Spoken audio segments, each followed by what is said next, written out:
एक इंतहाई हैरानकुन दिन था पूरी टेक इंडस्ट्री के लिए। मतलब ओपन एआई ने अपना जदीद तरीन और ज़ाहिर है सबसे ताकतवर मॉडल जीबीडी 5.5 लॉन्च किया। हाँ बिल्कुल, हर तरफ उसी की बात हो रही थी। ऐसा लग रहा था कि यानी एआई की दुनिया में एक बार फिर ओपन एआई की मुकम्मल इजारादारी कायम हो गई है।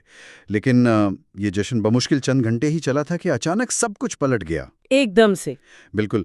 डीप सीक ने अपना नया V4 मॉडल ड्रॉप कर दिया और एक ही दिन के अंदर सारी की सारी इंडस्ट्री का रुख और तमाम बहसें डीप सीक की तरफ मुड़ गईं। और देखिए, ये महज कोई पीआर का खेल नहीं था या कोई टाइमिंग का इत्तेफाक नहीं था। जब इंडस्ट्री का सबसे बड़ा प्लेयर अपना सबसे प्रीमियम और यानी सबसे महंगा मॉडल मुतारिफ करवा रहा हो, सही। और उसी वक्त एक ऐसा ओपन वेट मॉडल सामने आ जाए जो ना सिर्फ कारकर्दगी में उसे टक्कर दे रहा हो, बल्कि क्लाउड कंप्यूटिंग और इन्फ्रेंस की पूरी इकोनॉमिक्स को इस सिरे से बदल दे, तो इंडस्ट्री को झटका तो लगना था।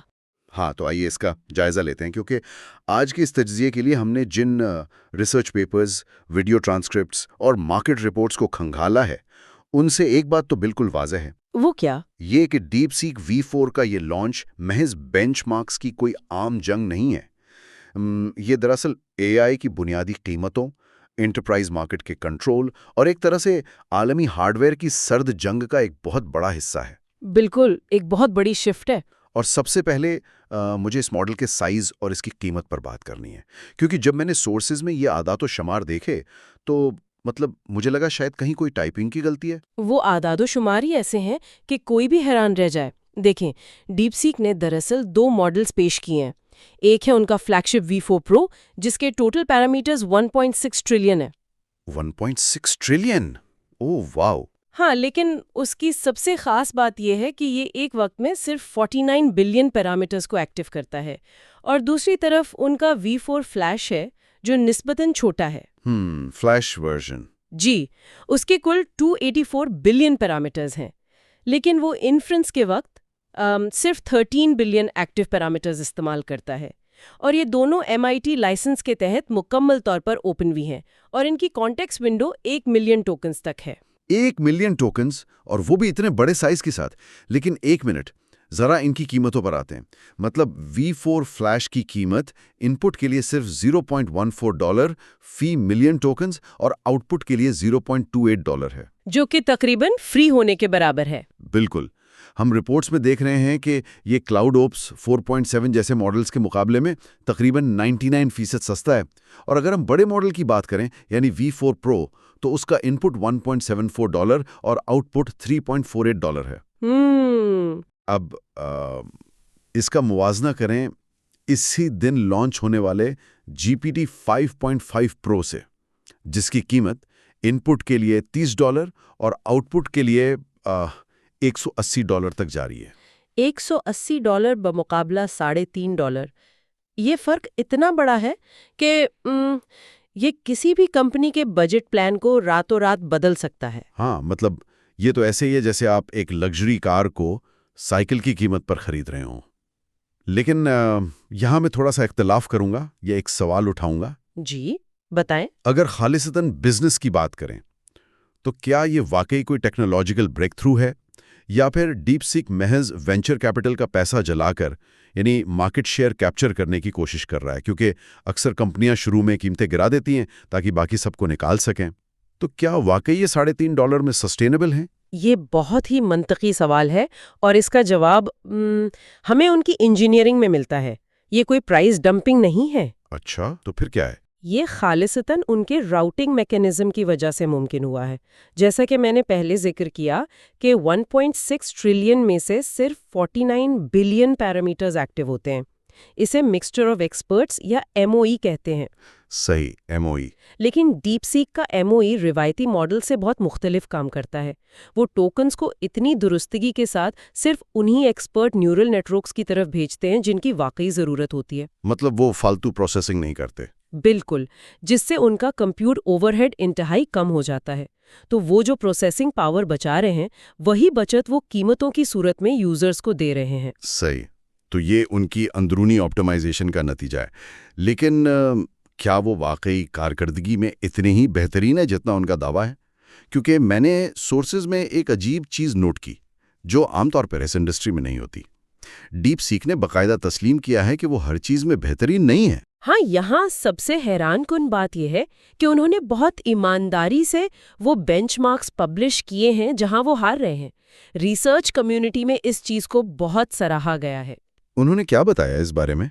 उन्होंने वाज़ेह तौर पर बताया है कि जनरल रीजनिंग में वो अब भी जेमिनाई 3.1 प्रो जैसे क्लोज्ड सोर्स मॉडल से तकरीबन 3 से 6 महीने पीछे है। जैसे MELU प्रो बेंचमार्क में जेमिनाई का स्कोर 91% था, वहीं डीपसेक V4 प्रो का स्कोर 87.5% रहा।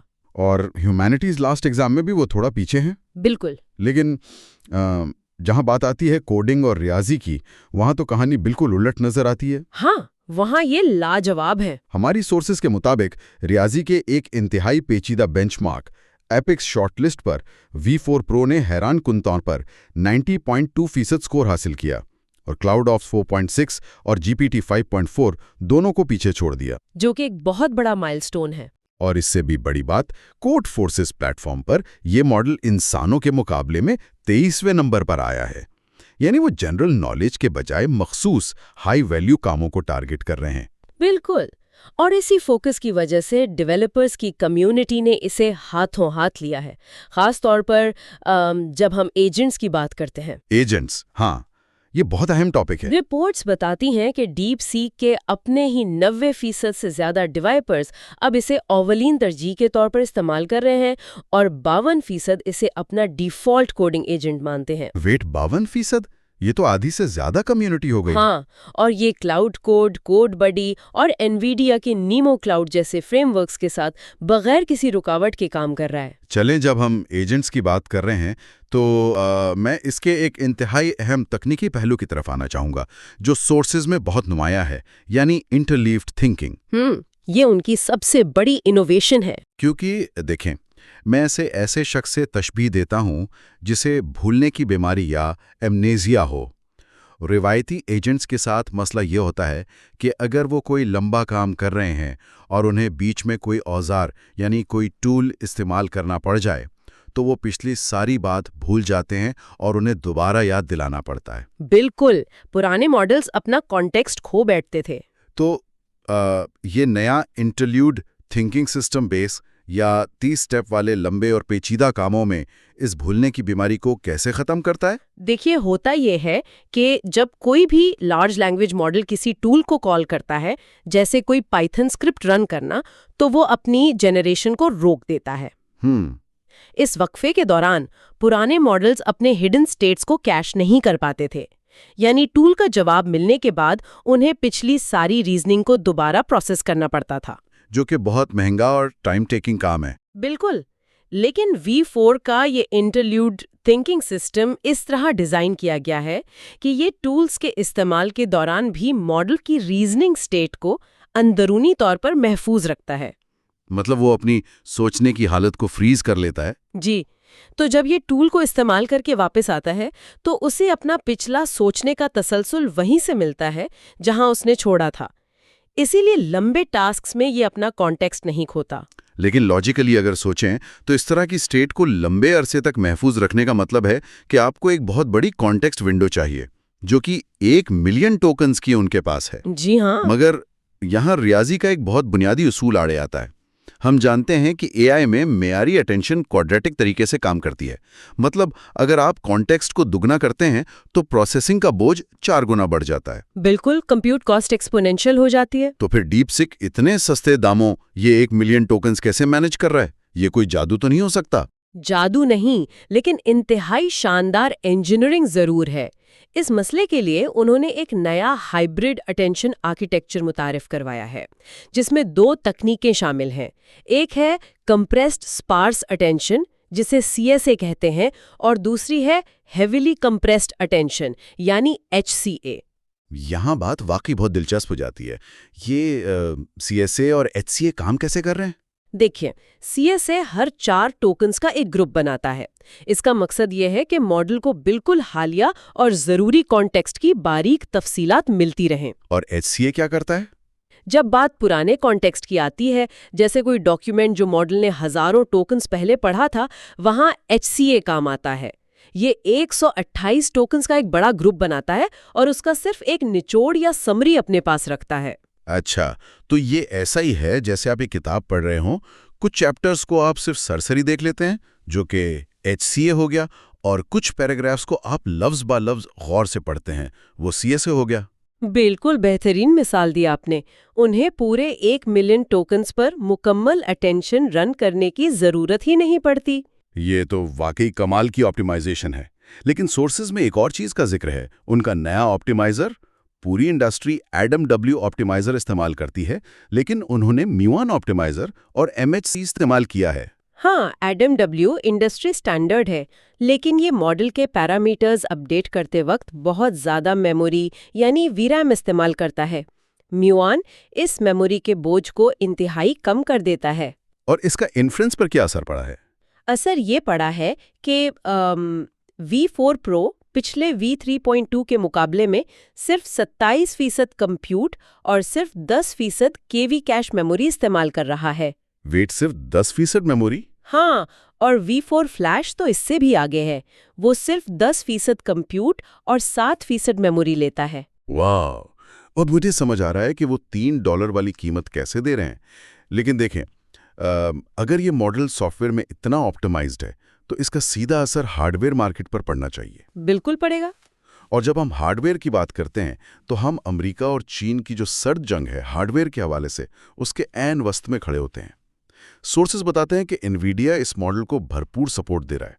वो अपने ब्लैकवेल, हॉपर और GB200 सिस्टम्स पर 150 टोकन्स फी सेकंड की रफ्तार दे रहे हैं। हाँ, एनवीडिया तो चाहेगा कि लोग इसे उनके इकोसिस्टम में चलाएं। जाहिर है, लेकिन रिपोर्ट्स में चीनी चिप्स का भी तो जिक्र है। क्या वाकई अब हमें डीप सीक चलाने के लिए एनवीडिया की जरूरत है? अगर हम इसे वसीतर तनाजुर में देखें, तो ये इस लॉन्च का सबसे फैसलाकुन जियोपॉलिटिकल पहलू है। अमेरिका ने चीन पर हाई एंड एनवीडिया चिप्स की पाबंदियां लगाईं ताकि उन्हें AI में पीछे रखा जा सके। लेकिन अब डेटा दिखा रहा है कि DeepSeek V4 हवावे के Ascend NPU प्लेटफॉर्म्स पर जबरदस्त कारकर्दगी दिखा रहा है। बिल्कुल, रिपोर्ट्स के मुताबिक असेंट चिप्स पर उसे 1.73 गुना तक की एक्सेलरेशन मिली है। जी हाँ। तो इसका सीधा मतलब ये हुआ कि अमरीकी पाबंदियों ने चीनी लैब्स को मजबूर कर दिया कि वो अपने कमज़ोर हार्डवेयर पर ही काम चलाने के लिए सॉफ्टवेयर को हद से ज़्यादा ऑप्टिमाइज करें। बिल्कुल, और अब वो अपने मकामी चिप्स पर बेहतरीन रफ्तार हासिल कर रहे हैं। अगरचे ट्रेनिंग के लिए अब भी एनवीडिया चाहिए होता है, लेकिन इन्फ्रेंस के लिए, जो कि मार्केट का सबसे बड़ा हिस्सा है, चीनी चिप्स तेज़ी से जगह बना रहे हैं। और डीपसी ने खुद कहा है कि 2026 के दूसरे हाफ में जब हुवावे के असेंट 950 सुपर नोड्स आम हो जाएंगे, तो V4 की कीमतें मजीद गिर सकती हैं। यानी जो चीज़ अभी ही सबसे सस्ती है, वो और सस्ती होने वाली है। ये तो ओपन AI के लिए खतरे की घंटी है। लेकिन आइए जरा इस सब को एक आम डेवलपर की नज़र से देखते हैं। ये ओपन वेट है, तो सोर्सेस के मुताबिक बड़ी कंपनियां इसे सीधा हगिंग फेस से डाउनलोड करके खुद होस्ट कर सकती हैं। जी, डेटा सिक्योरिटी के लिए ये बेहतरीन है। और एक अहम अपडेट ये है कि 24 जुलाई 2026 को डीपसीक अपने पुराने चैट और रीजनर एंडपॉइंट्स रिटायर कर रहा है और सब कुछ V4 पर शिफ्ट हो जाएगा। ये तो बहुत जारहाना हिकमत अमली है। लेकिन एक खामी भी तो है जिसका यूजर्स ने जिक्र किया है। कौन सी? ये कि जब हम रोजमर्रा की चैट करते हैं, जो अक्सर मैसी या बेतरतीब होती है, तो V4 फ्लैश पुराने V3.2 जैसा ही लगता है। हाँ, क्योंकि बेंचमार्क्स मिसाली माहौल में होते हैं और हकीकी दुनिया का डेटा बिखरा हुआ होता है। लेकिन जैसा कि हमने कहा, उनका असल टारगेट वो आम बातचीत है ही नहीं, बल्कि कोडिंग एजेंट्स हैं। सही। पर एक और बड़ी कमी जो मुझे खटक रही है, वो ये है कि ये सिर्फ टेक्स्ट ओनली मॉडल है। आजकल Xiaomi का MyoV 2.5 Pro हो या OpenAI के मॉडल्स, सब मल्टी मॉडल हैं। वो वीडियोस देख सकते हैं, आवाज सुन सकते हैं। तो डीपसीक का ऑडियो वीडियो सपोर्ट ना देना, क्या ये इनकी कमजोरी नहीं है? यहाँ एक अहम सवाल पैदा होता है कि क्या वाकई ये कमजोरी है? अगर हम ट्रेंड्स देखें तो डीपसीक जानबूझकर पहले टेक्स्ट और कोड को फतह कर रहा है। ऐसा क्यों? क्योंकि एंटरप्राइज मार्केट का 80% से ज्यादा काम आज भी टेक्स्ट बेस्ड है। जब वो मार्केट में टेक्स्ट एजेंट्स को इतना सस्ता कर देंगे कि कंपनियां सोचने लगेंगी कि हमें इन महंगे मल्टी मॉडल मॉडल्स की जरूरत भी है या नहीं। वाव, मतलब वो नीचे से ऊपर की तरफ मार्केट कैप्चर कर रहे हैं। बिल्कुल। तो अगर हम गुफ्तगू को समेटें तो V4 महज एक नया मॉडल नहीं है। ये बेवक्त कीमतों की जंग, लंबे कॉन्टेक्स्ट की शानदार इंजीनियरिंग और हार्डवेयर के मैदान में चीन का एक मास्टर स्ट्रोक है। बिल्कुल, उन्होंने साबित किया है कि ऑप्टिमाइजेशन ही असल गेम चेंजर है। और इख्तिताम पर मैं एक ऐसी बात करना चाहूँगा जो सोर्सेस की रोशनी में हम सबको सोचने पर मजबूर करती है। वो क्या? हमेशा ये समझा जाता था कि बेतहाशा वसाइल ही टेक्नोलॉजी को आगे बढ़ाते हैं, लेकिन इस पूरी सूरत हाल को देखकर इंसान सोचता है कि क्या पाबंदियां और मुश्किलें ही असल में सबसे बड़ी जिद्दत को जन्म देती हैं? बहुत गहरी बात है। जरा सोचें, अमेरिकी पाबंदियों ने चीन को मजबूर किया कि वो सॉफ्टवेयर लेवल पर इतनी हैरानकुन इंजीनियरिंग कर लें। तो जिस दिन ये पाबंदियां खत्म हुईं या उनके अपने हार्डवेयर ने मुकम्मल तौर पर एनवीडिया की बराबरी कर ली, तो उस दिन एआई की रफ्तार क्या होगी? क्या वाकई अब तक की सबसे बड़ी रुकावट ही मुस्तकबिल का सबसे बड़ा रास्ता बन चुकी है? ये एक ऐसा सवाल है जो यकीनन हमें मुस्तकबिल के हवाले से बहुत कुछ सोचने पर मजबूर कर देगा।